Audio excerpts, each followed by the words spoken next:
ಒಬ್ಬ ಬಡ ತಂದೆ ತನ್ನ ಮಗನಿಗೆ ಹೇಳುತ್ತಿರುವ ಮಾತು. ಆ ಕಡೆ ನೋಡ್ಬೇಡ ಮಗ, ಆ ಸಾಲಿ ನಮ್ಮಂಥವರಿಗಲ್ಲ. ಅದೇನಿದ್ದರೂ ದುಡ್ಡಿದ್ದವರಿಗೆ. ಕೂಲಿ ಮಾಡೋ ನಮಗ್ಯಾಕೆ?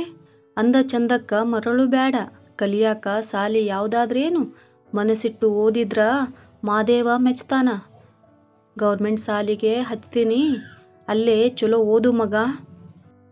ಇತ್ತೀಚಿನ ದಿನಗಳಲ್ಲಿ ಎಲ್ಲ ತಂದೆ ತಾಯಂದಿರು ತಮ್ಮ ಮಕ್ಕಳನ್ನು ಇಂಗ್ಲಿಷ್ ಮೀಡಿಯಂ ಸ್ಕೂಲಿಗೆ ಹಾಕುವುದು ಸರ್ವೇ ಸಾಮಾನ್ಯವಾಗಿದೆ. ಈ ಮಗ ತನ್ನ ತಂದೆಯ ಕಷ್ಟವನ್ನು ಅರ್ಥ ಮಾಡಿಕೊಂಡು ಮಗ ತಂದೆಗೆ ಹೇಳ್ತಾನೆ, ಸರಿ ಅಪ್ಪ, ಹೊಟ್ಟಿ ಕಟ್ಟಿ ಓದಿಸ್ಬೇಡ, ಸಾಲ ಮಾಡೋದು ಬೇಡ.